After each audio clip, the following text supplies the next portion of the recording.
Hello, ladies and gentlemen, and welcome to the Intercontinental Sim Racing Porsche Challenge for round number 7 of our championship, the penultimate round. And this time we're venturing to America yet again, this time for Road Atlanta. I know this is a very popular track amongst drivers with the Petit Le Mans and several other series in our racing coming along here. It always provides brilliant racing, although that being said, it is also one of the most difficult and technical circuits I want to say in the modern world. My name is Isaac Barclay, and joining me today is Martin Pearson in the commentary booth. Martin, we're about to start round 7. What are your feelings like going into this race?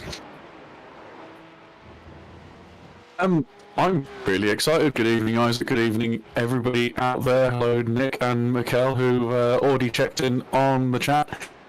Yeah, exciting. This is the penultimate round of the Intercontinental Sim Racing Porsche Challenge, and it's been a fantastic season so far. Yeah, let's see what action-packed racing we have this evening. Yeah, it's the penultimate race, but it is... Get stuck into it.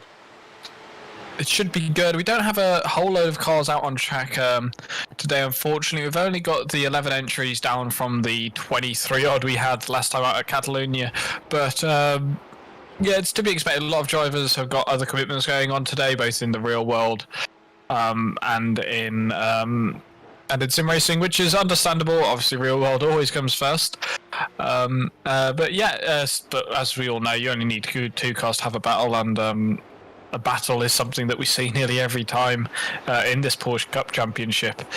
The man we're looking at now, Peter Plastow, one of the big hits of the season was after leading the AM Championship, getting promoted into the Pro category due to a higher I rating than allowed, which means that he now is sat second in the standings of the Pro Championship after going from first in the AM.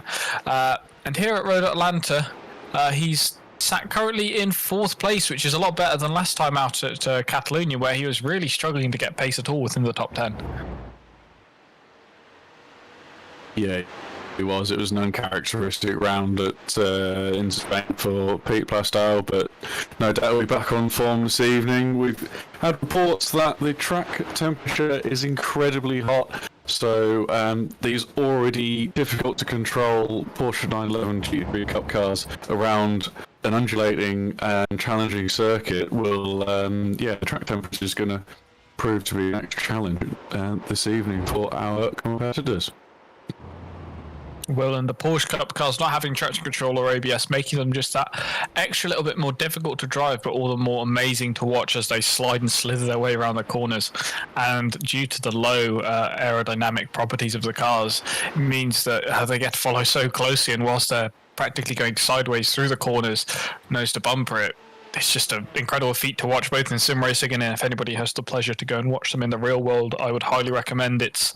Something that will put your jaw on the floor and keep you smiling long after they cross past the checkered flag, if you ever get to see these in real life.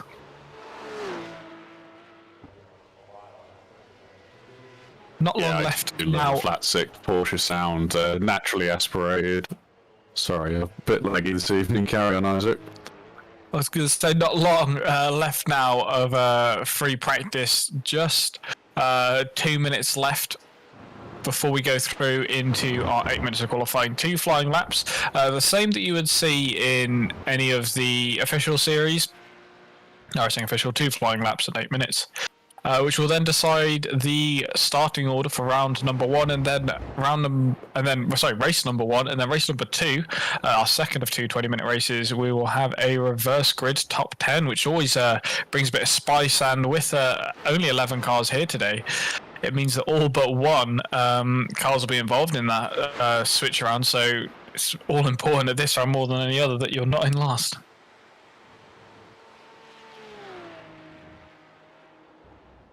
I'd also like to apologise if there is any internet latency.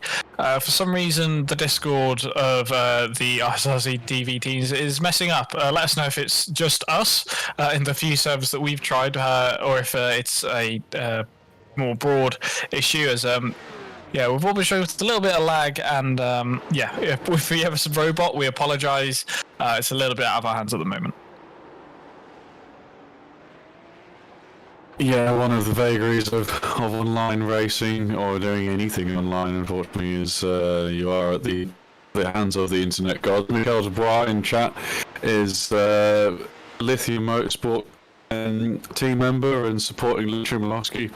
So if news mentions it'd be great to see the new Cup car in iRacing, and I've got a sneaky suspicion that iRacing and Porsche do have quite a good relationship. We've got the GT3R, the GT3, which is the full-blown FIA GT3 car coming out in a couple of weeks. Do you think iRacing have got a little surprise up their sleeves for us when week 13 comes around? Does it?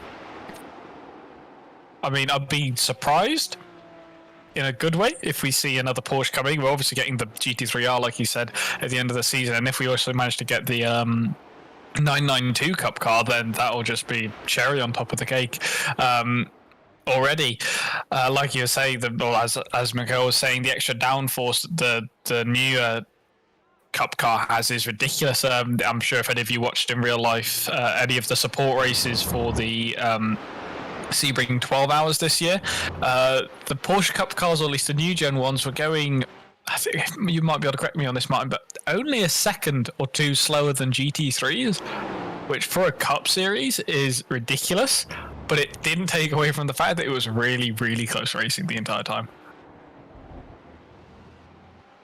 Yeah, you do remember correctly. There was a they were the guys at the front of the field in that new 992 generation Cup car were pushing bottom end of GTD times, and it's outstanding performance for probably a fraction of the price, I'd say, and a good way to go cheap motor racing, or relatively, shall we say. Yeah, cheap is relative, I think, for any Porsche racing car, to be honest with you. Yeah, or any racing car indeed. The classic joke, as we see Kevin Vermont of Mecha Esport go out on track to start his qualifying session, is that if you want to, how do you make £1 million or $1 million, whatever currency you live in, how do you make $1 million in motor racing? And the answer's always start with 10 million, that is. So yes, yes, not an easy way to make money. It isn't at all. So I think I cut you off what you were about to say a minute ago, but we have just started qualifying, riding on board with Kevin Vermont, who is making his way on his outlap to start his first of two flying laps, coming down the back straight now, very undulating, drift slightly to the left and then back to the right again. The circuit's only had minor changes over history, and one of those changes was that where we have this chicane, the drivers used to go flat out all the way to what is now turn 12, would have been turn 11 then, before swooping down, and that would just be extremely scary in, say, the Can-Am cars, but we've had these changes now for slower safety reasons, which means that we've now had the chicane implemented, but Kevin Vermont's about to start his lap time coming out of the very difficult final corner down towards turn number 1. He's got to brake earlier than you expect for this and turn in and try and hit the apex of that corner. It slightly angles at the curbing, which is what you want to be aiming for, before straightening out into this very blind and technical turns number 2 and 3. Turn number 4 is difficult. You've got to make sure that you're not too heavy on the throttle before coming down into the S's. We might be seeing them going flat out through qualifying, a little bit of a lift there for Kevin as he had a little bit of understeer on entry, and then turn number 5, it's important that you don't take too much curb there. It looks really inviting on both the apex and the exit, but if you take too much, you can bottom out the car and it'll loop around on you. Down towards turn number 6, if you're close enough, a brilliant overtaking opportunity before you've got turn number 7, this even tighter right-hander. It's over 90 degrees this, so some might class it as a hairpin. If you want to work in numbers, I disagree with you. Then back onto the back straight. This kink to the left is turn number 8 before we go over that DRS line, which is not going to be used in these tin top Porsche Cup cars. Then turn number 9, which is this slight kink back to the right before the turns 10A and 10B of this chicane here. You can cut more of the inside there than Kevin was choosing to without getting an off track, but it is a very fine margin in doing so before you come over that incredible rise of turn 11. And will he be able to take it flat out in turn 12? Unfortunately not, which has put him across the line. Let's see what else could put him on the standings. Provisionally top with a 23.2. Very good showing there from the Frenchman. Let's see who's going to be able to beat him with his teammate Francois Coulet, managing to go second. And so it's a Mecha Esports top 3, 4, as actually Peter Plastow jumps in there in third. So at the moment, we've got Mecha Esports 1, 2, Peter Plastow in third, Francois Coulet down in fourth place. All the times are coming in all at once here. So the drivers finished their first of 2 laps. Will Money, we saw him going very fast in practice, and he's managed to go atop of the timing sheets of the AM drivers after the first lap in qualifying. Just 300ths off of the pole time of a 32.1 of the pro driver of Nanzavano. So let's see if he's going to be able to improve on that over the second lap. Tyres will be a lot more up to temperature now, so they'll be able to push a little bit harder.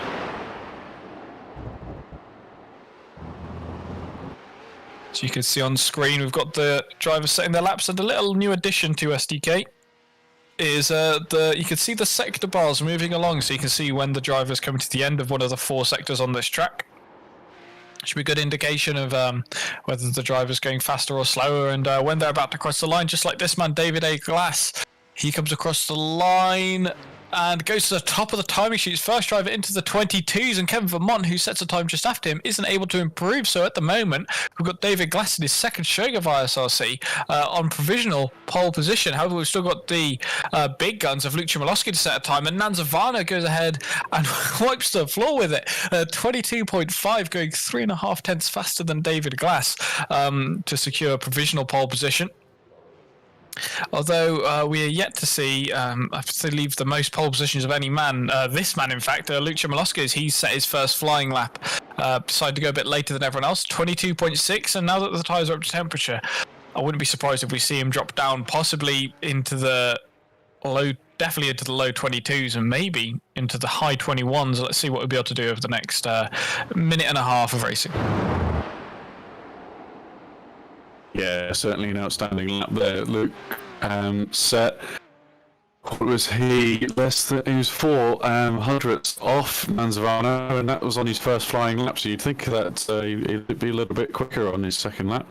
So coming round corner onto the back straight, which isn't really straight at all, but it is flat out for a decent amount of time.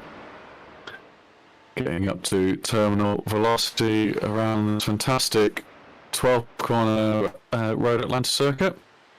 Coming down now towards 10 and 10B, looking for that braking marker. Where does he decide to brake? Down a few gears, turns it in left and right. Power down over the curb and over the crest as well. Very tricky in these 911 Cup cars. Just comes down the hill, tries to get that front end to stick it across the line. A bit of a slide there. What can he do? He's got an improvement, but he's only second still because Tom Voss is now at the head of the field as he's a quarter of the way around his second lap.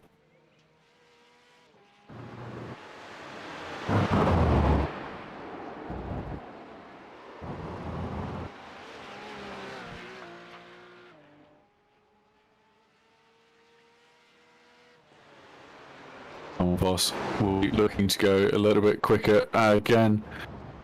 See if he can secure that pole position. I mean, arguably, he doesn't really need to go any faster because everyone else has completed their 2 laps that are available to them. He's got less than a minute to cross the line. That's plenty of time, but he's sitting 400ths quicker than Luke Chmielowski at the moment. Tom Voss said he didn't manage to do a lot of practice, and he has been unfortunately the cause of a few accidents in recent races, so maybe it's a good thing that he's on pole and he can lead away from the front at this stage. Comes across the line, another slide there. And the time is not an improvement, so I set an identical lap time, my apologies. So Tom Voss securing pole position there.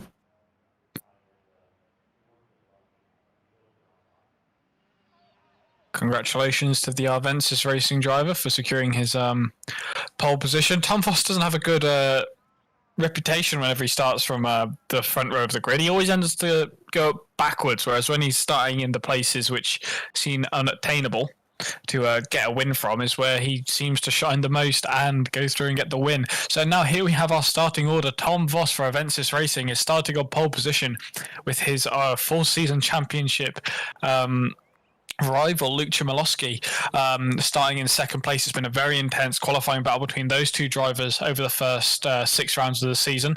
Nanzavano, the championship leader, is currently sat in third place with the first of our AM drivers, Will Money for Positively Racing, starting on fourth on the grid. David Glass, his second outing in ISRPC, is starting in fifth place, and Kevin Vermont, the second of our two Mecha Esports drivers, is starting in sixth. Nils Leppers, one of two German Sim Racing Friends drivers to attend the race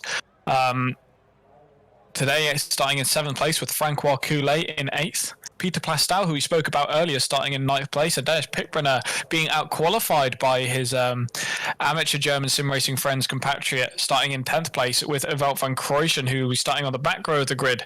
Not had a brilliant show of qualifying so far this year, Evelt van Kreuschen, or any of the backmarker racing guys. However, when it comes through to the race, they seem to have really good pace, and we saw last time out the true representation of that, with them managing to get 2 podiums and 3 podiums, one of which being a win last time with Sebastian Boscher-Williams, who unfortunately can't attend this race. But qualifying was so close behind. I reckon this is going to be an absolute blast as we see the lights come on. Are they about to go out? Yes, they are. And we're racing at Road Atlanta. Tom Voss gets a bad start, and he's being beaten to the line by Luke Chmielowski. 3 wide going down towards turn number 1. I think he'll be able to make it through cleanly. There was one of the Mecha Esports cars deciding to pull out, and that has mean that Will Money's able to attack, and then being attacked again by Tom Voss as he was offline, and there's a spinner. It's one of the German Sim Racing Friends car being collected by Peter Plastow. He's unfortunately in the wall. That's Nils Leppers.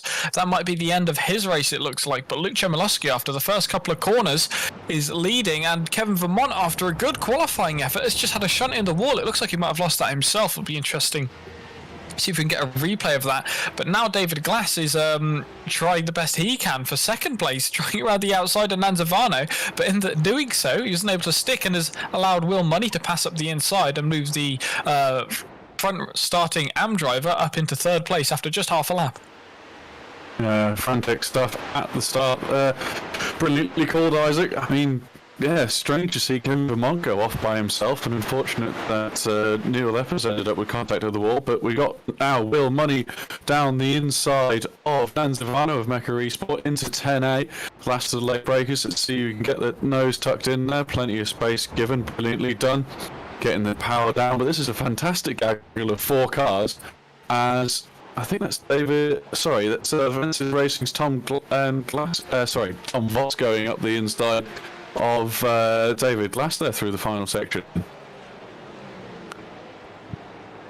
As I was saying at the end of qualifying, Tom Voss not having a good reputation for his starts when he's starting on the front row, dropping down into 5th place, but already starting to make inroads on that up into 4th place again. But if we see him just up the road there, but now on board with Peter Plastow, the man who always talks about keeping it nice and safe, is having to push a lot harder than he did before now that he's been moved up into the pro category, and he does have to get by these AM drivers to score overall points.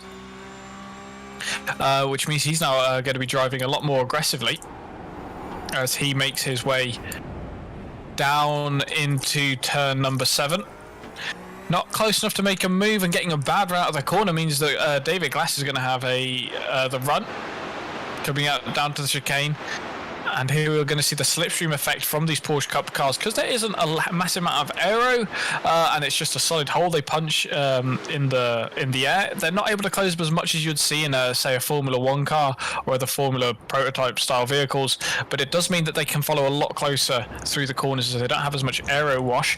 A bit of a lock up there from Peter Plastow, meaning that he's under pressure from Dennis Pickbrenner from behind. Is Dennis going to be able to make a move? We know him to be a very aggressive driver, wanting to make his overtakes as fast as he can. Getting a look at the rear view wing, solid in this compared to what's been controversial in F1 at the moment with the bendy wings. Not having any of that in iRacing. Nice and solid. As they're going too wide up ahead, that looks like one of the Arvensis Racing Cars, and that's Tom Voss. He's just made his way past Will Money up into 3rd place. So Tom Voss not hanging about. He wants to get by as quickly as he can so that he can try and challenge Luke Chmielowski at the lead of this race and try and score those all-important points. Or does he want to sit back and try and get the better result from race number 2, which we know to be more frantic. However, it does bring up some more interesting results. Yeah, and we only have 10 runners on the track at the moment, so all 10 of those will get, it will be a full reverse grid of the finishers. Unfortunately, Niels Leppers has retired to the pit lane, so we won't be seeing him, I don't think, for the rest of this race, but he'll be back out for round 2, and he'll be starting at the back, unfortunately, as a result of that. But now we have Nanzavano is still under pressure from Tom Voss of Aventis Racing as they come over the crown and down to start lap 3. Brilliant sight there of all these lovely Porsche Cup cars coming through the final corner. A real nose-to-tail battle that's going on here. No more than half a second between any of these drivers from 2nd all the way down into 9th place. Absolute train. Unfortunately, Ken Vermont and Niels Leppers having incidents on the first lap, meaning that they're out of the running for the moment. But that doesn't mean that we're not seeing brilliant racing elsewhere. This isn't a place where we're going to see cars overtake through the S's. These are tight and twisty corners all the way from turn 2 down towards turn number 5 at the end of the S's. I'll be surprised if we see any overtakes happening there, because you have to be rather ballsy to stick your nose up there, and it does require both drivers to comply. But now we're looking back from Nanzavano at that mean-looking Arvensis racing machine behind, who's going to be pushing as hard as he can to try and gain that 2nd place. We know that Tom Voss has got the pace, but does he have the racecraft to be able to pull off a move on Nanzavano quick enough that he can then try and make his way up and challenge Luke Chmielowski? Not close enough this time by. Deciding he's going to sit behind, maybe try and make a move up into turn 1, depending on the run that Nanzavano gets. And Tom Voss gets a marginally better run. Don't think he's going to be close enough to think about making a move, or he can think about it, but he'd be plenty brave to do it. Yeah, so as we come over the line to start lap number 4, the positions are the same as last lap, but people are eyeing up moves, and everyone's getting real racy back there. Tom Voss has just set the fastest lap of the race as well with a 1:22.89. So sitting in behind Nanzavano, he's having a decent run, and through the S's, he is really closing up on the Mecca Esports car. Down now through the tricky corner, left-hander, and over the curb. Will he be making a move before the backstroke, do we think, or is he gonna make a move at the end of it? We'll see if he can bide his time coming into the final right-hander before the back straight to get the power down as smoothly and as efficiently as possible. We'll now see the slipstream effect of these Cup cars take over, and he's right back under his rear wing there, as is a train of 5 cars behind him. Pulls out of the slipstream, gives them each other plenty of space, tosses their head into the braking area, and as long as he pulls it up for the apex, he'll have that job done for the moment. But I'm sure Nanzavano will be right back on his case soon. Well, that's if Nanzavano can keep up. Tom Voss has got incredible race pace, but speaking of race pace, racecraft, look at these guys. Absolute trade of 5 cars, nose to tail. I'm sure there might have been a bit of contact there actually back in the chicane. We saw some smoke getting kicked up, and David Glass is having to defend from Peter Plastow, the pro driver behind. But ahead of this little pack is the leading AM driver, Will Money, but Peter Plastow's not hanging around. He's going to try and make a move up the inside of the number 8 car, making contact and going round.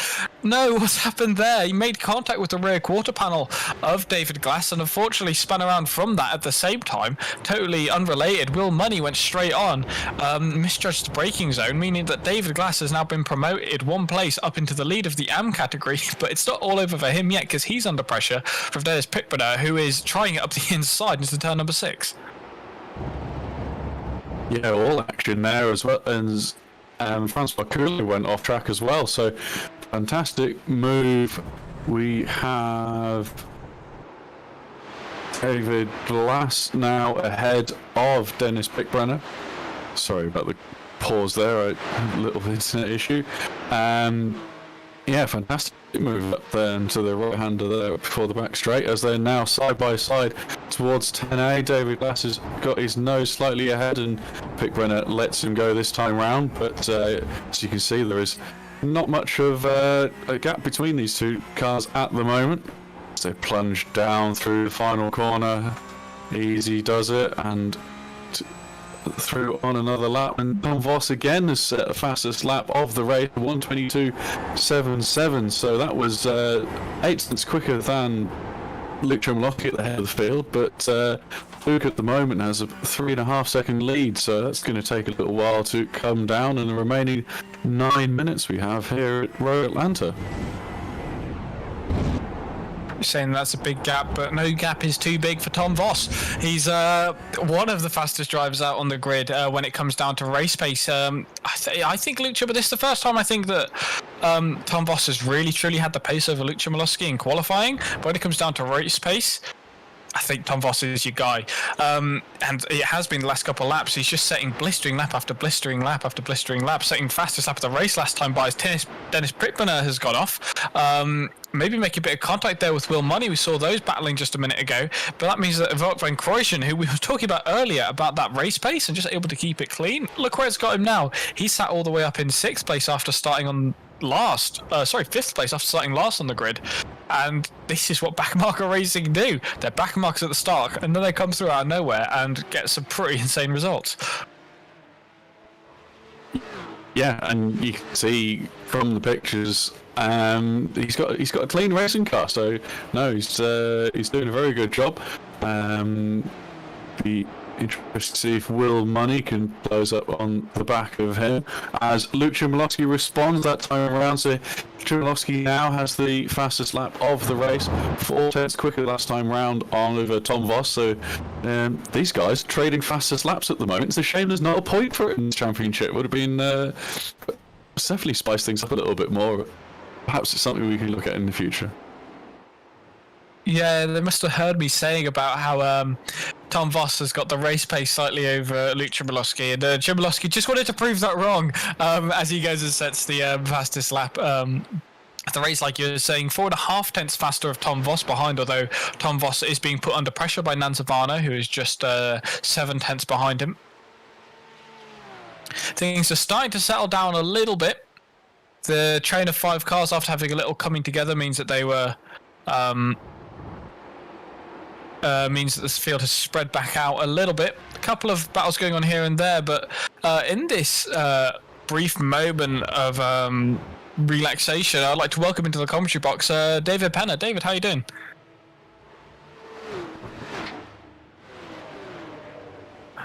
Unfortunately, can't hear from David at the moment. It looks like he's got some mic issues. We'll see if we can get that sorted in a moment. I'm back on board now with Wout van Krooijsen. He's going to be pushing, change that. Now back on board with this little battle of 3 cars. Where did this come from? Peter Plastow, after having his accident with David Glass earlier on, is now trying around the outside of the Mecca Esports Academy driver of Francois Coulet down in towards turn 1. Impressive move there from the Englishman going round the outside. And at the back of that train, who actually set the fastest lap of those 3 drivers, Kevin Vermont, after his hefty shunt at the start of the race, is making inroads, and he's going to be looking forward to try and see if he can get that 7th place, which would mean that he would get a few more points in the championship, but still keep him in a good starting place for race number 2. Yeah, points are critical, but you have to think about points across the whole evening. So yeah, if you can play that tactical card on the reverse grid for race 2, then yeah, if you use that to maximise your points across the night, then that's what it's all about. Yeah, it's the beauty of a reverse grid race. Gives a little bit more of a tactical reasoning behind battling, and you get to see some interesting plays coming through, and we have throughout the championship. Some drivers opting not to battle as hard so they can get a good position in race number 2, and some just saying, you know what, I want to go out and get pole position and then lead race number 1 and see what happens in race number 2. I'll quite happy starting at the back, and all I can do is try and work my way forwards. One man who's paid off for brilliantly is the man that we're looking at now, Peter Plastow. He's yet to get any really good results in race number 1. I think the best result he's got is a 4th place. Don't quote me on that in race number 1. Whereas every time it comes through to race number 2, he seems to be getting outright podiums. He even managed to get a race win a couple of rounds back in, I want to say, Canadian Tire. I think it was Monza. That would be correct. I can't remember. We'll get back to you on that one. I think we'll look it up. I'll go sifting through the spreadsheets now. Yeah, but he definitely favours that reverse grid race, as his defensive driving style really pays off. When he has the faster cars behind him, he's very open. That he doesn't like pushing very hard, and doesn't like making risky overtakes. So instead, he likes to sit there and just block the other drivers. Not block. Defend from faster drivers behind. Although somebody might have to be defending from in a moment is Francois Coulet. Francois maybe trying a bit of a psychological game there. He's not close enough to make the move, but he's trying to show the nose. Yeah, I think these 3 are currently 8th, 9th, and 10th, and these are quick drivers, so they've hit trouble throughout the race so far, but they're going to be starting 1, 2, and 3 if they stay as they are for race 2. And I've just looked it up. Peter Plastow did win race 1 overall as an AM driver at the time of. I hate to say it, Isaac. It was at Monza. Well, I'll just eat my hat then. Okay then. Listen, I'm terribly wrong. He's a great attacking driver, terrible at defending, and perhaps I'm just reading this all, and I'm joking. A very impressive showing from Peter Plastow, winning a ridiculous amount of races in the category at the start of the season. Sorry, I don't have the number for you off the top of my head, but he's now leading this little train of 3, which means that if he finishes as it is at the moment, will be starting in 3rd. However, I'm just looking at my live timing screens, and last time by, Luke Chmielowski lost 2 seconds to Tom Voss. He must have had an off or something, because now Tom Voss is only 1 second behind. And I imagine he'll be pushing as hard as he can to try and close that gap up and challenge for that all-important race 1 win. Yeah, and prove the doubters wrong would be what he's going for, as well as Peter Plastow has gone defensive into 10A and maintains his position over Francois Coulet behind. So yeah, Coulet, we thought that might be happy to sit there in the Mecha Esports Academy car, but clearly not. And these 3 still pushing. Tom Voss has responded with Luke Chmielowski losing time on that previous lap. He's now set a 22.62 as the fastest lap of the race. Again, another 4 tenths quicker than Luke Chmielowski ahead in the Lithium Motorsports guys car. 1.4 seconds we can see on track there, and he's got to be getting close to that all-important slipstream area, you think? Yes, he must be. I'm looking at my live timings. I think it might have been an issue on it, because it said that the gap last time at the line, or 2 times back at the line, was 7 tenths, and then Tom Voss set a fastest lap time and has managed to lose 6 tenths according to my timing screen. But that can't be right, and we're just going to look at what the gap is now, which is 1.5 seconds. And if timing is correct, Luke Chmielowski's pulling away. I know, Martin, me and you have seen these guys race a lot in the past as we see the issue, and it was, yes, just getting it slightly too wrong, taking too much of that inside curb at turn number 2, meaning that you had to straight line across the grass. You might have got a slowdown, which is why he lost so much time in that. But as I was saying, Martin, me and you have seen Luke Chmielowski and Tom Voss boss it out over the championship so far. But David, if you're there, you've not seen these guys racing. This is your first time seeing the ISRPC drivers out on track. And how are you finding it at the moment?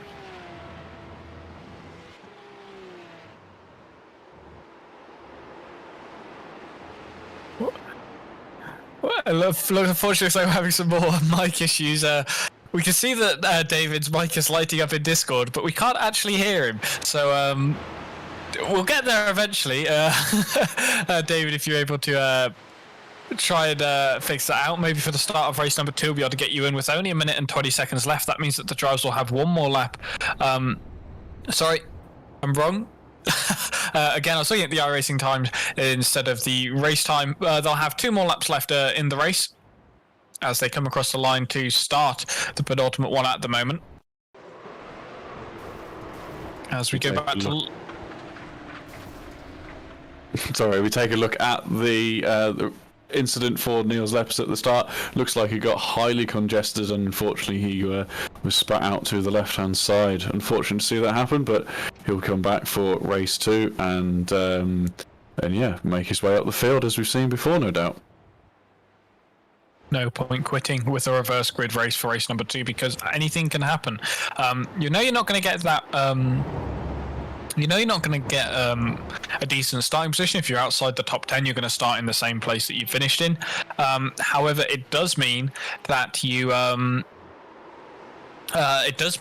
may have a better chance of gaining positions, because you'll have faster drivers battling slower drivers, and that will naturally just back the whole field up, which means that Niels Lepers, even though he's not starting very high up the grid, means that you'll have a very good chance of following some of these faster drivers past some of the slower ones, and maybe get himself up into a top 5 position like we've seen, especially in the last couple of rounds out, where himself and the other German sim racing friends cars have been driving very, very well. If I'm not mistaken, guys, that we've had issues for Dennis Pickbrenner and David Glass. I can only assume at the moment that they might have come together. As we look at a replay now, David Glass going down through the S's. He's just gone wide there all by himself and looped it round, unfortunately. And that's a hard hit into the barrier. And a Wout van Krooijsen went off in sympathy of Glass's error. That's unfortunate to see, because we was just singing his praises, how good a job he was doing. But that is not a particularly straight Porsche anymore, unfortunately. Yeah, it's unfortunate to see damage to the front of his car. He's doing so well, and you can't really blame him for it. He was just trying to avoid the accident that happened up ahead of him, and unfortunately it came around to bite him in the backside. And he's ended up gaining substantial damage to the front of that car. He's only lost 1 place from it, though, but it will hurt the mental state more than anything else. But it'll push on nonetheless, as the drivers are on their final lap of race number 1. Luke Chmielowski has led every single lap of the race. He's not started off a pole after Tom Voss got a bad start, and meaning that he has led all 15 laps of the race so far. Tom Voss making a brilliant effort after dropping down to 6th momentarily to make his way back up into 2nd. But Luke Chmielowski for Lithium Motorsports comes through to take his 4th win of the championship here at Road Atlanta.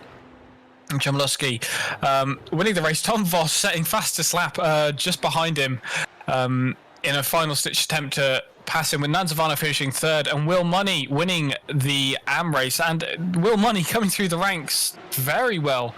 A bit of a dark horse. He seems to be faster every time out. We look at him, and Peter Plastyle managed to come through into 5th place after the incident involving David Glass, Dennis Pickbrenner and Wout van Krooijsen. Meant that those drivers dropped back, and that close gaggle coming together there after race number 1. And Dennis Pickbrenner losing it into the inside wall on the final corner. Or is that the replay of the reason why he dropped back down through the grid? I think that was live, but it may have just been an expression of frustration at the end of the race, as he lost a few positions. But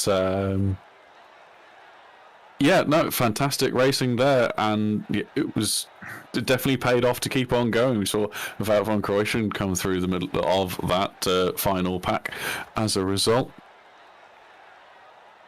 Try and get race results up for you, but as you said, Will Money had a fantastic race coming through, a bit of a dark horse for Positively Racing, and taking 150 points for his AM Championship campaign. Very well driven, like you're saying, from Will Money there in the Positively Racing AM car. But here are our race 1 results. Luke Chmielowski winning again by 7/10 over Tom Voss, our pole sitter, who'll be starting in 8th place in race number 2. And Nanzavano, our championship leader, finished in 3rd place, 6.5 seconds back from our leader. Will Money was the first of our AM drivers to finish for Positively Racing, 16 seconds off of the leader and 10 back from the next car ahead of him, with Peter Plastyle, after having a frustrating race, managing to climb his way back up into 5th due to the unfortunate circumstances of his competitors ahead of him.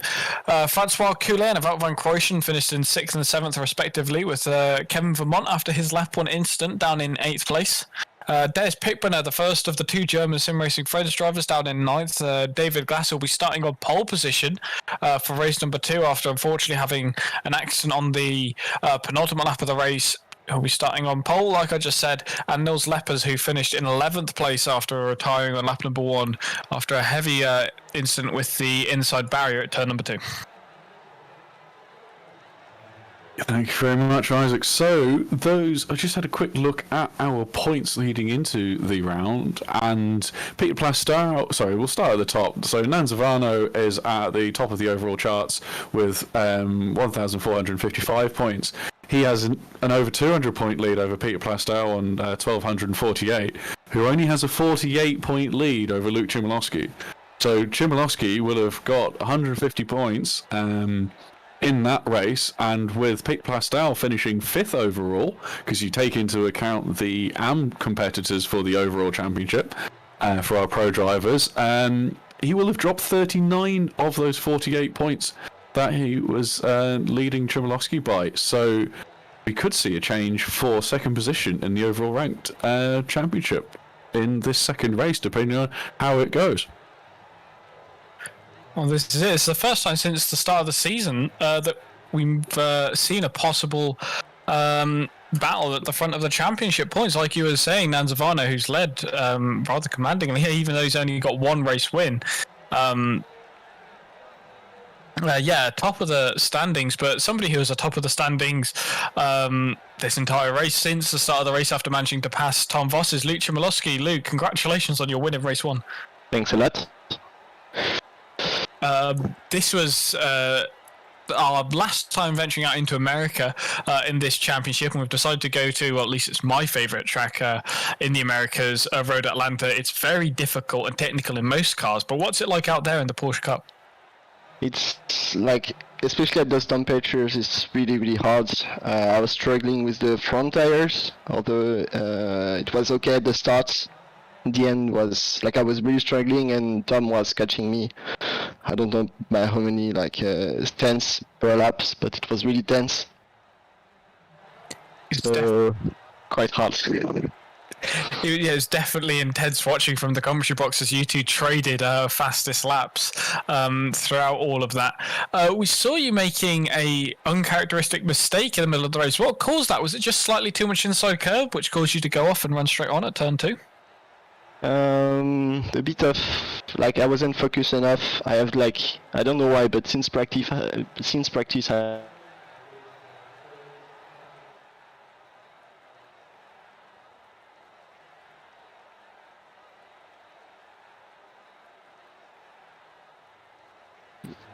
I don't know why I got disconnected there. I was saying I get this burn on my head that makes it really hard to focus during the race because of all the bumps there are. It's always burning my hand, so I have to find something in race 2 to fix that.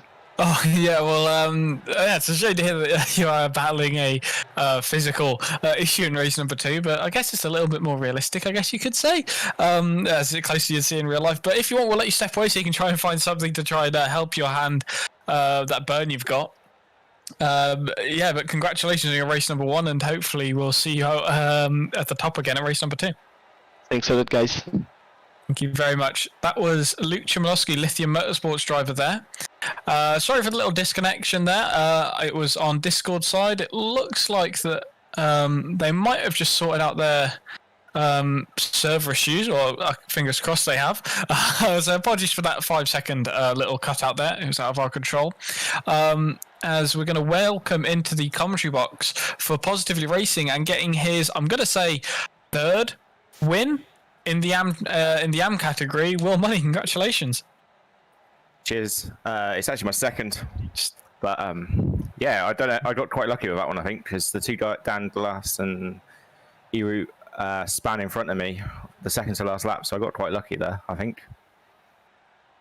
Yeah, we saw that accident happening up ahead of you. You were able to avoid it, but at the start of the race, we saw you qualifying ahead of all the other AM competitors, and then you fell back down there. Was that just down to you were unable to get the car working over the first couple laps, or was everyone else just being a little bit more aggressive than you anticipated at the start?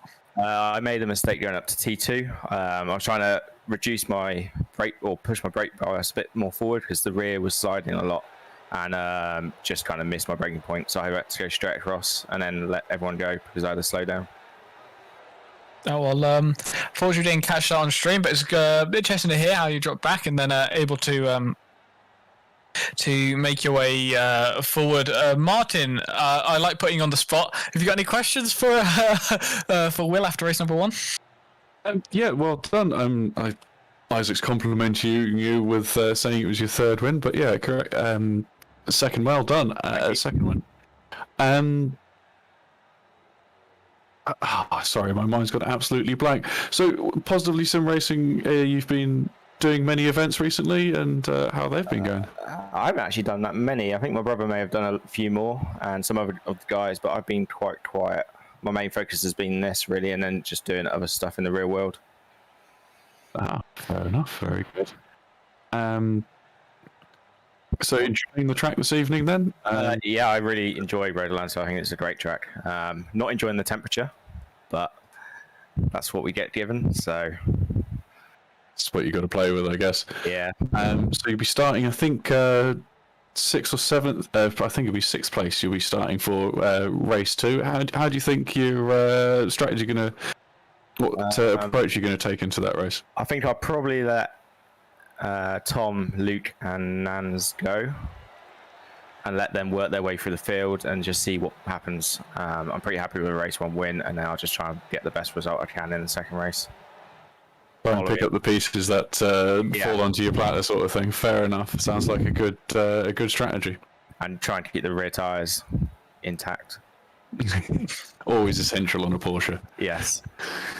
Well, good luck with that, and yeah, we'll let you go and do another couple of warm-up laps, try and wear out another set of tyres, and yeah, good luck in round 2. Thank you. That was Will Money for Positively Racing. We're going to try for the 3rd time this evening to say hello to a newcomer to ISRC TV. David, have you managed to get your mic working? I have actually, yeah. Yeah, apparently there's a hardware issue. I didn't plug in like the little connection cord all the way in. It was like one little click that needed to be put in. It was just an issue. But yeah, I really apologize for that.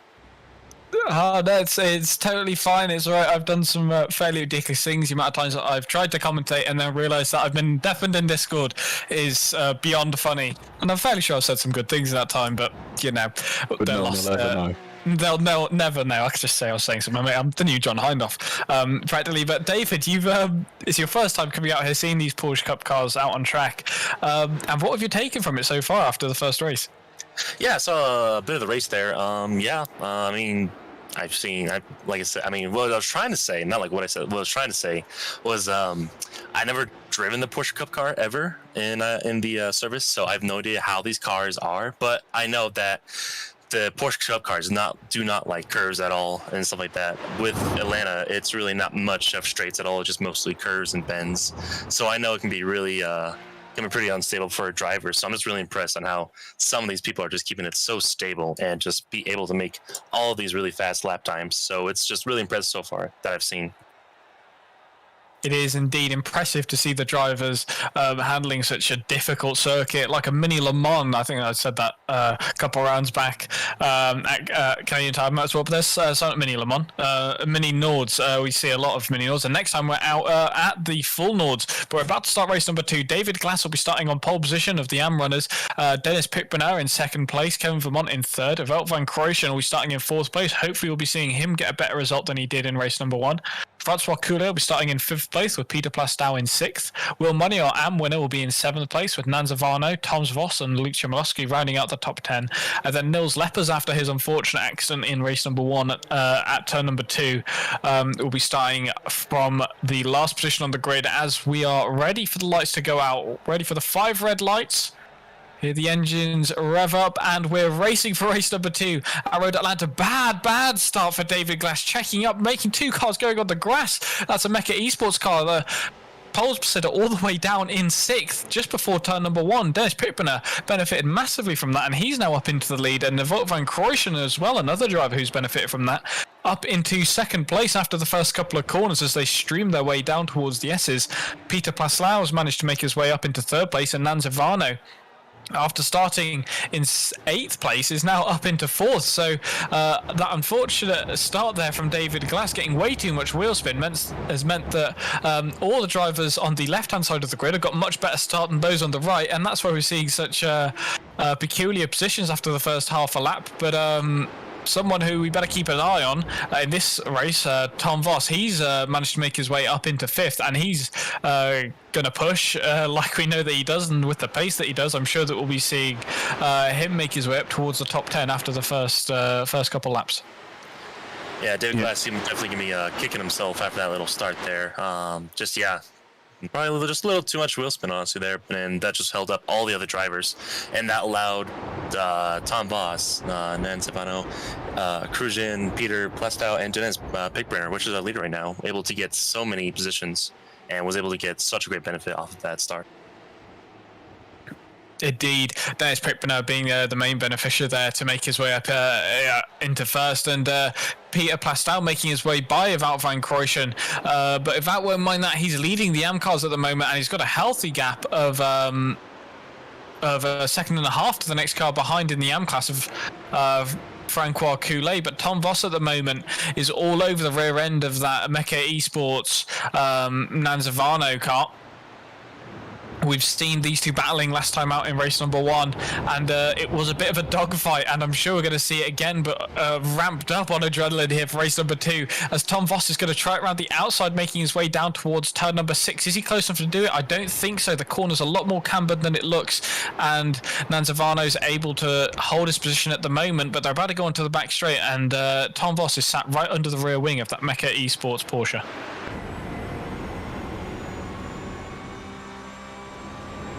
Right, you got bored now. I'll let you go, Martin. I'll let you take it. Stole the words right out of my mouth. So Tom Voss is definitely looking down the inside of Nanzivano now, pulls out of it this time round, decides he was not close enough. Trying to gain a few brownie points with the rest of his fellow championship competitors. Gets the power down nicely out of 10B and cautiously tapping the curb on the inside of the final corner. Across the line he goes. Pete Plastow set the overall fastest lap at the moment of 23.035.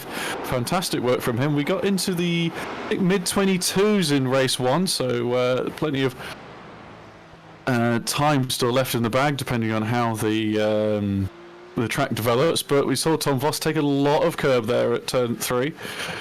We said in the break that these cars don't like a hell of a lot. It destabilizes them quite a bit, but getting away with it that time, as he's definitely all over the back of Ivano there.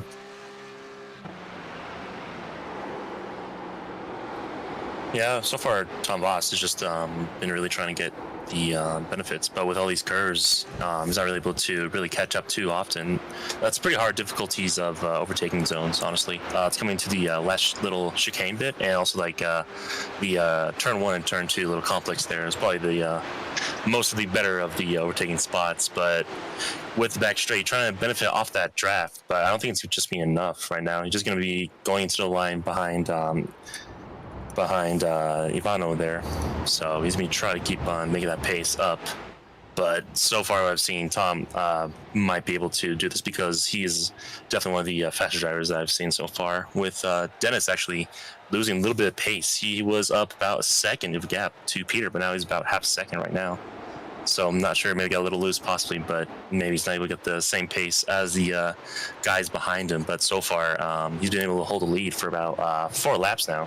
So really good effort from him, which is good. Last time by, actually, Peter Plastow.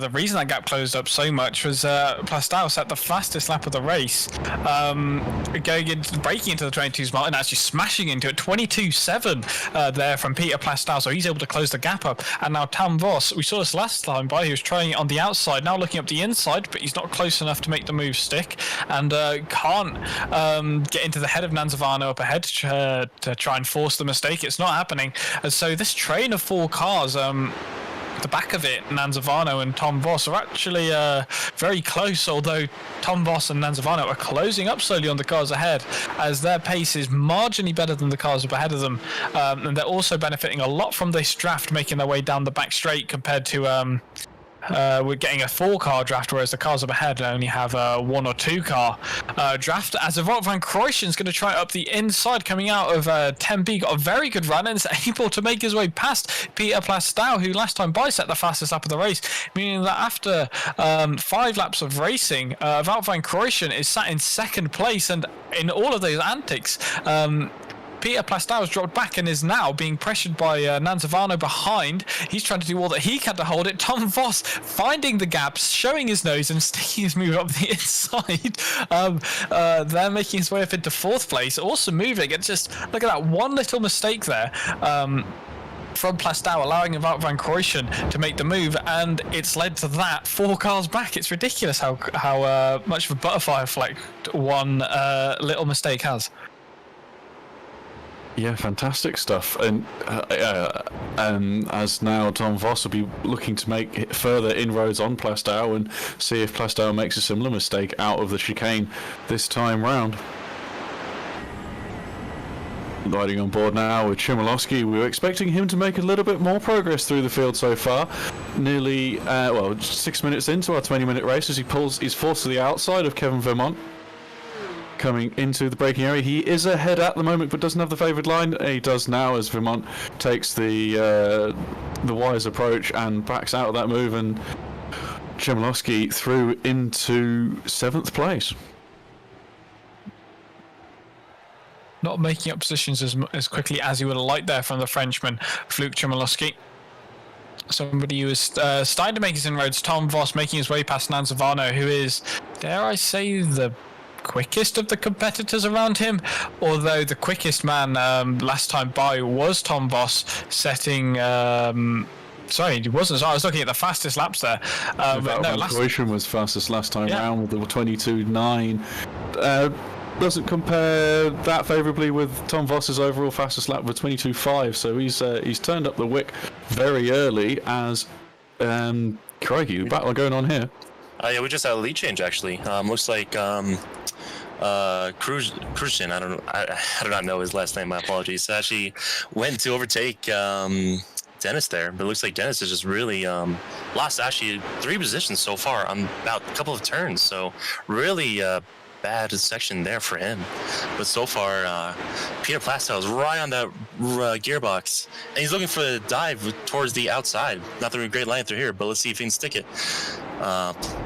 Grosjean going for the, a little bit of lockup, but Plastow is able to get it done, and looks like Tom Voss actually going to be able to get into 2nd place there, and might be able to go for a lunge up the inside, but it's nice he's staying behind. So far, huge amount of overtakes and position changes during that last sector alone.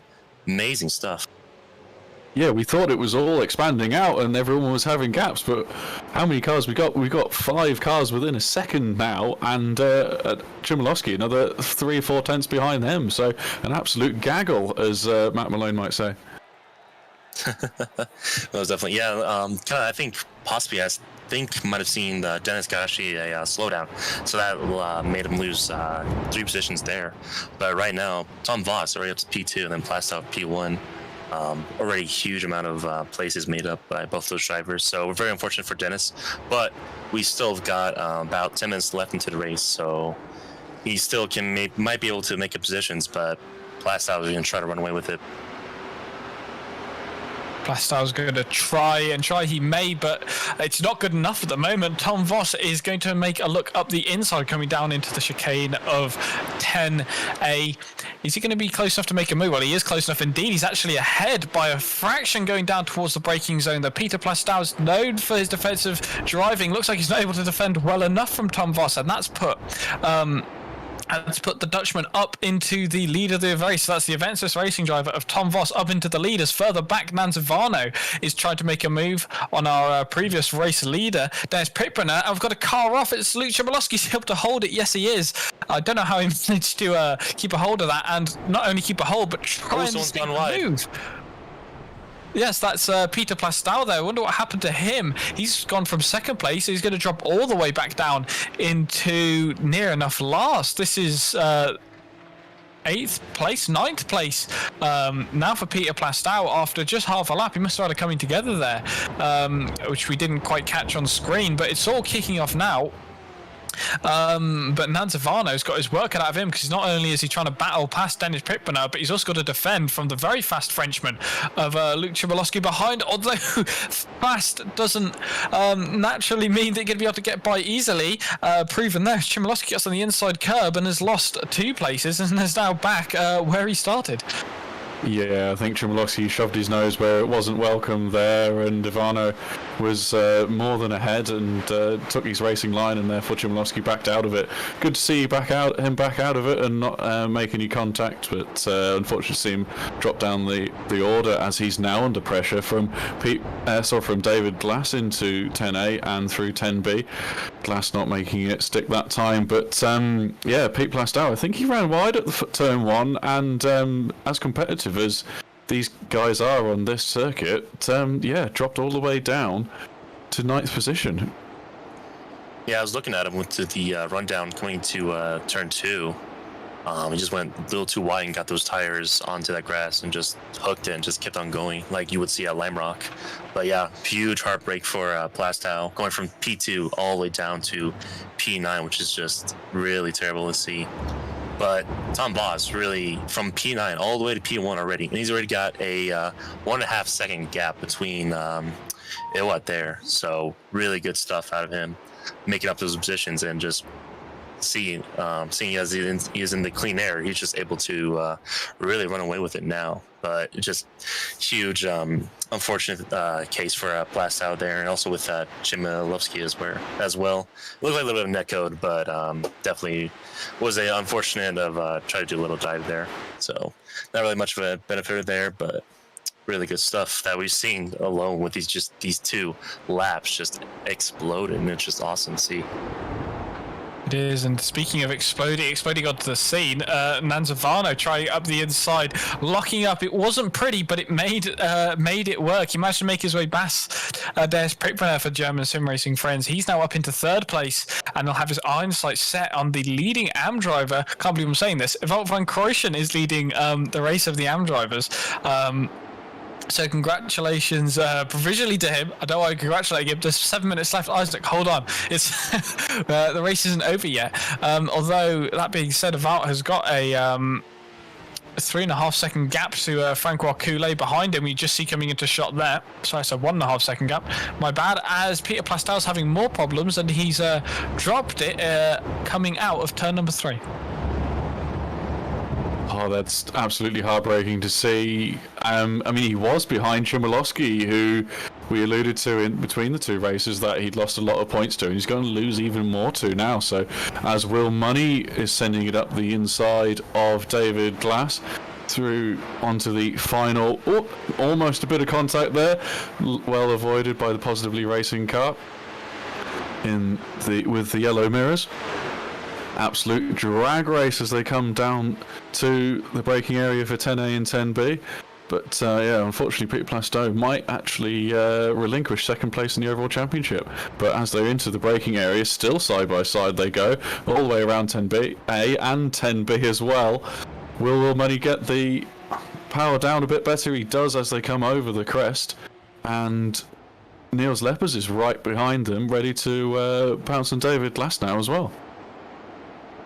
You can't get a second break in this race.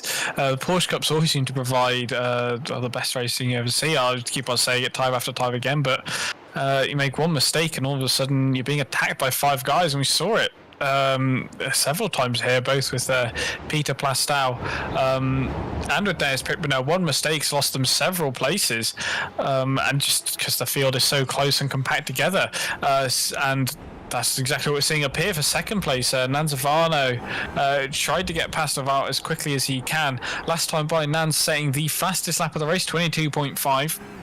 Managing to go marginally faster than Tom Voss's 22.5. But if I was in Wout's shoes right now, I would just consider letting Nans by and trying to sit on the back end of the pro driver instead of trying to go for that outright second place. Just focus on trying to get that and win as Ivano's looking up the inside. And he's able to make the move stick.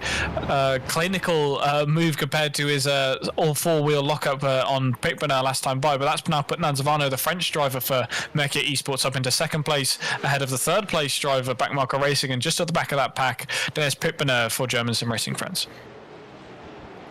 Yeah, it looks like he was listening to the commentator channel. Kind of did let him go right there, but still, Nanzavano definitely with the really fast charge. Now P2, see if they may possibly make it a Tom Voss, but I don't think so. We have about a little over 4 minutes left into the race.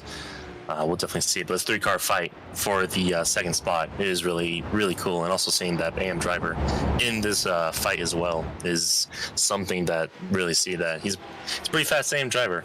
So really good stuff being those guys as well. It is. Yeah. That's the carry on. I was going to say, that's one thing we see in our racing we attract the drivers that necessarily don't do as much official racing as others, therefore their iRating might not actually reflect their true skill, but either way it's fantastic to see some greatly competitive racing as Pickburner got a little bit of a slide out of final corner onto the back straight, which unfortunately stymied his run onto without at the final set of chicanes, but he's right back on his tail now, getting better on the brakes, and as we see a little bit of a kerfuffle turn 10. Unfortunately, David Glass facing the wrong way there, didn't quite catch everything that happened, but Chmielowski's now set the fastest lap of the race, breaking that 22.5 barrier. Fastest laps being traded more than they were in race number one. As we, like you just said, seeing Chmielowski go even faster, but he's all over the back end now of Kevin Vermont. And Martin, do you reckon he's going to be able to make the pass? The way he's hounding him like that, I'd be hard pushed him not to. I think he's certainly got pace, whether he's saved his rear tyres, and that Will Money was trying to save in his first race one. He's talking about how hard it is to preserve those. He'll be looking for a good exit here. I think that's a bit too late and a bit too much curb, unfortunately, out of the right-hander onto the back straight. He's still be a bit in the slipstream, but I don't think he's going to be able to close up this time. No, I don't think so this time around. Definitely got to be a little more patient this time. But Chmielowski definitely showing the pace with able to come up. Oh, and we've got someone went actually a little too hard into the brakes and locked it up coming into the complex there. Was that Ewan That's about Van Cruyschen of the Backmarker Racing car with the yellow stripes. Isaac, I've got to call it, mate. You said that you could hold on for an overall win, or even, at least win the AM category, and he's now had to let Francois Coulet back with that big lock up into 10A. How do you feel, sir? Guilty as charged. I feel like it was my fault. I think I might have given him a commentator's curse with that one. But like I said, there's still 2 laps to go. Anything can happen. We could see David Glasgow thrown winning the race. Although, however unlikely it may be at this point in the race, anything can still happen. Although one thing I think is certain here is that Luke Chmielowski is going to give his best to try and get by without trying it where he tried to get past his country compatriot of Nanzavano, not having the same results, so managing to keep on track there. Luke Chmielowski not able to get by, unfortunately, but as well, he needs to stop trying into turn number 6, because every time he does, he loses time and then isn't close enough to manage to make a move onto the back straight. Yeah, I would have thought Chmielowski was a bit smarter driver than that, but I don't think Van Cruyschen will be complaining about that. Dennis Pickburner now in 3rd place on the back of Nanzavano. And they get the white flag as they cross the line there. Barney doing a fantastic job. He's got his own Twitter account these days, so you go follow him. And don't forget to follow official_ISRC as well. Shameless plug there for the ISRC Twitter account. But we'll get all to the plugs later on today, as we've got one more lap of racing to go here, and Dennis Pitburner and Nanzavano are having a little bit of a dogfight for that second place on the podium. Nanzavano able to make his way past Pitburner, but unfortunately not able to pull away as quickly as he would have liked. And I think Pitburner might have a slightly lower downforce setup because he loses a lot of time in that first sector. But as you all watch here, coming through the final sector, he will close right onto the back end of Nanzavano. And with one lap to go, I can expect to see him going to try and make a move into these final couple of corners. As we see here, look at the time just drop, how much he's gaining, partially because of the slipstream, and like I said, I believe he's running a lower downforce setup. Is he close enough to make a move? I don't think he is. He's going to be locking up if he does try it. It doesn't stop him pulling to the inside, but that doesn't face the Frenchman up ahead. As we now go through to our leader, Tom Voss, pole position in race number 1, not able to convert it, but then managing to get the win in race number 2. Tom Voss comes through to win race number 2. Congratulations to the Avensis Racing driver, and we see Dennis Pitburner having another off again. Bit of a deja vu there, this time in 3rd place compared to his 9th that we saw last time. Wout van Krooijsen has managed to come through and finish in 3rd place after doing so well at the start of the race. Unfortunately not able to carry that win through, having his off with just 3 laps to go. David Glass finishing in 10th after starting the championship just last round. Has not had brilliant luck in any of his races so far, but with the next round at the Nordschleife, where anything and anyone anything can happen and anyone can win, I'm sure he'll be there giving it his best shot. So that was race number 2 of ISRPC. We'll try and get some of the winners and see if we can get a Wout into the commentary box as well to speak about that race. But Martin, David, what was your take on that? Some fantastic racing. Sorry, go on, David. All right. Yeah, I think that was a great race, honestly. Definitely a lot more explosive and more overtaking. Everyone pushing a lot harder in the race number 2 in the inverted order. But yeah, seeing everything was just going crazy, especially from the start with that poor start from David Glass. Fortunately, he ended up at P10, but Tom Voss was able to make up 8 positions to get to that P1 spot. Trouble of luck for Plastyle as well, fighting for that P1 as well, but all the way back down to P9. But yeah, I think that was a great race. A lot of good skill, really fast drivers that I've seen on this track, and so far with this, the ISRC Porsche Cup.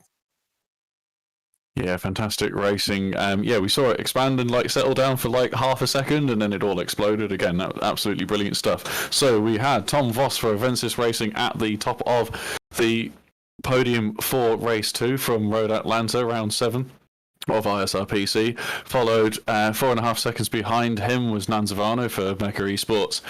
Closely and was the German Sim Racing Friends driver of Dennis Pitburner. Winning for Mecha Esports Academy in the AM category was Francois Coulet. Kevin Vermont coming home in 5th position for full-blown Mecha Esports. Will Money taking a 2nd place in race 2 for Positively Racing in the AM category, so that's a win and a 2nd for him. A fantastic evening, almost maximising the points there. Wout van Krooijsen for Backmarker Racing. Commentators cursed by Isaac, but manages to come home 3rd place on the podium for the AM category. Luke Chumilowski in 8th for Lithium Motorsports. Peter Plastyle, unfortunate to see him come to grief for Virtual Racing Compound. David Glass in 10th position, and Niels Leppers for German Sim Racing Friends, rounding out all of our finishers. Very well said, Martin. And we've managed to bring into the commentary box this man on screen at the moment, Tom Voss, pole position in race number 1. Dare I say it, never could seem to convert a pole position into a race win, but then able to get the race win in race number 2. First off, Tom, how come you're so good at getting pole position, but unfortunately it never converts over to the race win? I don't know. I don't know. Maybe it's cursed or something when I start pole. But yeah, I don't know. But yeah, it's a difficult start again. Fought my way back and into P2. Luke made a mistake, and yeah, I was behind him the whole race because we had a equal pace. So yeah, pretty happy about that drive.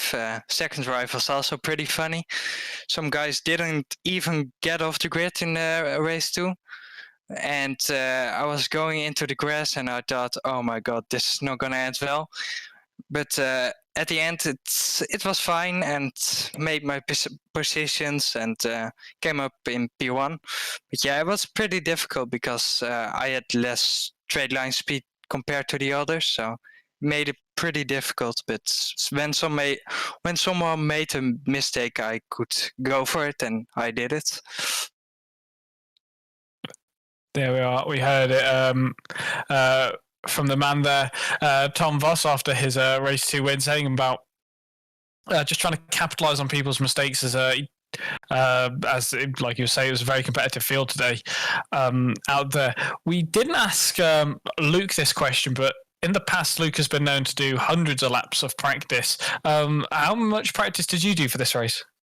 Yesterday I did 8 laps, and today I think around maybe in the wait. Can I see how much practice I did in this practice? I think around 28 or something I did at the end. Oh, it's a fair amount. It's enough. It's worked. It's worked for you. A P2 and a P1. I don't think you could ask for much better. There's only one way you could really improve on that. But that's all the questions from me. Martin, David, do either of you two have any questions for Tom? No, not necessarily. I don't think. Yeah, just really great start from you. Taking that grass line definitely worked out. But yeah, that was really awesome to just see it work. Just making that gap and just be able to take those overtakes cleanly over everyone. So congratulations on the race win there. But yeah, really good job. Thank you. Yeah, fantastic stuff there, Tom. Coming into the round, you were 6th in the championship. I think with such a good round that you've had, you may even pop out in 4th at the end of it with a bit of mental arithmetic I've just done. Final round of ISRPC moves to the Nordschleife in a couple of weeks. How are you feeling with that? Have you? We know that the Porsche Cup car is a tricky car to race. Have you done any laps in it around the Nordschleife, or is that going to be a completely new experience for you? Yeah, we did as a team. We ended up in top split in the Nordschleife with the Porsche Cup. So, yeah, my pace wasn't that good, so I didn't decide to do it. But yeah, I think we have a decent setup laying around. But yeah, let's see, because it's a difficult track and a difficult car. So it's going to be difficult to keep it on track. Okay, so you're a man to watch out for in 2 weeks' time when ISRPC goes to the Nordschleife. I'm sure everybody will be asking in the Discord for your magical setup. Try and calm the car down a little bit. Yeah, they need to ask my teammates. I still need to ask them, but I'm sure they want to give it to me. or else That's what they do. I'm searching another team, so... You've only just joined Avensis Racing. I mean, surely you can't back out on them this early. Yeah, but if there's something else, you never know. Well, brilliant to know that you've got a lot of loyalty inside you. No, not just taking the mickey there, Tom. Fantastic job this evening. Well done. And we look forward to you maybe doing 2 race wins at the Nordschleife in 2 weeks. A crash and P1. Let's go for that one. Okay, write that down, everyone. A crash and P1, he says. Well, thank you very much, Tom. We're going to let you step away now. Congratulations on your race win, and we look forward to seeing you not only next time at the Nordschleife, but hopefully this weekend in the ISREC at Road America. Thank you. Thank you very much, guys. That was Tom Voss from Avensis Racing, as we're going to welcome into the commentary box Francois Coulet. Francois, how are you doing? Congratulations on your second win. Nice race, nice run, and thanks to the Mikari Sport team for the trust, and thanks to ISRC team too. As, my English is bad, sorry. No worries. It's fine. I was laughing at Isaac because rather than moving Tom Voss out of the Discord channel that we were in for this commentary, he moved himself out of it instead. So that's why I'm. There's nothing wrong. There's nothing wrong with your English at all. Don't worry. Okay. But yeah, congratulations on your race win. You were saying. Thank you. You said. You said like to thank Mecha Esports. Not going to hold you for too long on this one. We're just going to ask you one question, and that is: next time out is the Nordschleife. It's a really difficult track. Yeah. How do you fancy your chances? Do you reckon you're going to get a good result there?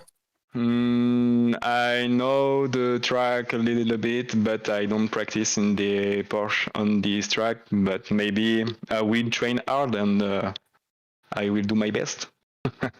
Yeah, I think it's going to take quite a lot of practice and training, as you say. So coming into the round, you were 6 points behind Niels Lepers.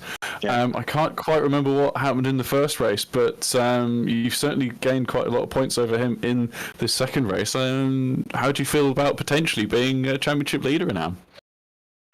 Yeah, I think I'm the leader of the M category, and I will fight for the first place. Fantastic, good stuff, and well, Thank you. good luck in your training for the Nordschleife. I think it's Thank going to you, be guys. a very intense race to drive. Thank you, guys. Thank you very much. Thank you. That was Francois Coulet for the Mecha Esports Academy team, managing to get a race 2 win in the AM category. So congratulations to him and all the other competitors today. That race 2 was incredible. The battling was so close. I loved every second of it. Hopefully you guys did. If you did, you can please let us know via the Discord, Twitter at official_ISRC. And if you enjoyed the stream, please make sure you subscribe and like this kind of stuff. We appreciate it very much, and we plan on streaming more ISRC events in the future in the Sprint Championship. Other than that, all we can say from myself is that we've got our Endurance Championship coming up at the end of this week, which will be the 12 Hours of Road America. That's the ISRPC schedule. We do have an ISRC schedule, but I didn't tell the other guys that I'm going to do this little plug, so they don't have anything ready for it because we're prepared like that.